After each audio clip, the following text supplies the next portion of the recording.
ಸಮಯ ಬಂದಾಗ ಮಾತಾಡೋರ್ಗಿಂತ ನಮಗೋಸ್ಕರ ಸಮಯ ಕೊಟ್ಟು ಮಾತಾಡ್ತಾರಲ್ಲ ಅವ್ರ ಜೊತೆ ನಾವು ಫ್ರೆಂಡ್ಶಿಪ್ ಆಗಿರ್ಬೋದು ಅಥವಾ ರಿಲೇಷನ್ನೇ ಆಗಿರ್ಬೋದು ಅವ್ರ ಜೊತೆ ನಾವು ಸಂಬಂಧ ಉಳಿಸ್ಕೊಳ್ಳೋದು ಒಳ್ಳೇದಲ್ವಾ. ಇದಕ್ಕೆ ನೀವೇನಂತೀರಾ?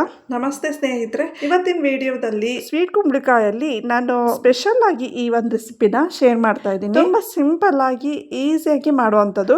ಮುಂಚೆ ಎಲ್ಲ ಅಜ್ಜಿಯರ ಕಾಲದಲ್ಲೆಲ್ಲ ಈ ರೆಸಿಪಿನ ತುಂಬಾನೇ ಮಾಡ್ತಾ ಇದ್ರು. ಇದು ಚಪಾತಿ ರೊಟ್ಟಿಗೆ ತುಂಬಾನೇ ಟೇಸ್ಟಿ ಆಗಿರುತ್ತೆ. ವೆರಿ ಸಿಂಪಲ್, ರುಬ್ಬದೇನು ಇಲ್ಲ, ಈಸಿಯಾಗಿ ಮಾಡ್ಕೊಳ್ಬಹುದು. ಫಸ್ಟ್ ನಾನಿಲ್ಲಿ ಸ್ವೀಟ್ ಕುಂಬಳ ಏನಿದೆ ಅದನ್ನ ನೀಟಾಗಿ ವಾಶ್ ಮಾಡಿಬಿಟ್ಟು ಸ್ವಲ್ಪ ಸಣ್ಣಕ್ಕೆ ಹೆಚ್ಚಿಟ್ಕೊಳ್ತಾ ಇದ್ದೀನಿ. ಅಷ್ಟನ್ನು ಹೆಚ್ಚಿಟ್ಕೊಂಡಾದ್ಮೇಲೆ ಒಂದು ಬಾಣಲಿಗೆ ಎಣ್ಣೆ ಹಾಕೊಳ್ತಾ ಇದ್ದೀನಿ. ಎಣ್ಣೆನ ಒಂದು 3-4 ಸ್ಪೂನ್ ಅಷ್ಟು ಹಾಕೊಂಡಿರೋದು.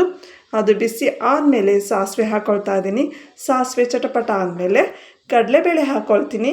ಕಡಲೆಬೇಳೆ ಸ್ವಲ್ಪ ಲೈಟಾಗಿ ಬ್ರೌನ್ ಕಲರ್ ಬರೋವರೆಗೂ ಫ್ರೈ ಮಾಡ್ಕೊಳ್ಳೋಣ. ಹಾಗೆ ಜೀರಿಗೆ ಕೂಡ ಹಾಕೊಳ್ತೀನಿ. ಬೇಕು ಅಂದರೆ ಉದ್ದಿನಬೇಳೆ ಕೂಡ ಹಾಕೊಳ್ಬೋದು. ಈಗ ಹಸಿಮೆಣಸಿನ್ಕಾಯಿ ಹಾಕೊಳ್ತಾ ಇದ್ದೀನಿ. ಹಾಗೆ ಕರಿಬೇವಿನ ಸೊಪ್ಪು ಕೂಡ ಹಾಕೊಳ್ತಾ ಇದ್ದೀನಿ. ಹಾಗೆ ಈರುಳ್ಳಿ ಕೂಡ ಹಾಕೊಳ್ತಾ ಇದ್ದೀನಿ. ಇಲ್ಲಿ ಈರುಳ್ಳಿ ಬಂದ್ಬಿಟ್ಟು ಮೀಡಿಯಮ್ ಸೈಜಲ್ಲಿ 1-2 ಹಾಕ್ಕೊಂಡಿರೋದು.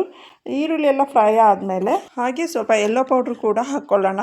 ಈಗ ಸ್ವೀಟ್ ಕುಂಬಳಕಾಯಿ ಏನಿದೆ ಅದನ್ನು ಹಾಕ್ಕೊಳ್ತಾ ಇದ್ದೀನಿ. ಅದನ್ನು ಕೂಡ ಈ ಒಗ್ಗರಣೆ ಜೊತೆಗೆ ಫ್ರೈ ಮಾಡ್ಕೊಳ್ಳೋಣ. ಇಲ್ಲಿ ಕುಂಬಳಕಾಯಿನ ಬೇಯಿಸ್ಕೊಳ್ಬೇಕಾದ್ರೆ ನೀರೇನು ಹಾಕೊಳ್ಳಲ್ಲ, ಹಾಗೆ ಫ್ರೈ ಮಾಡ್ಕೊಳ್ತಾ ಹೋಗ್ತೀನಿ. ಹಾಗೆ ರುಚಿಗೆ ತಕ್ಕಷ್ಟು ಉಪ್ಪು ಪುಡಿ ಕೂಡ ಸೇರಿಸ್ಕೊಳ್ತೀನಿ.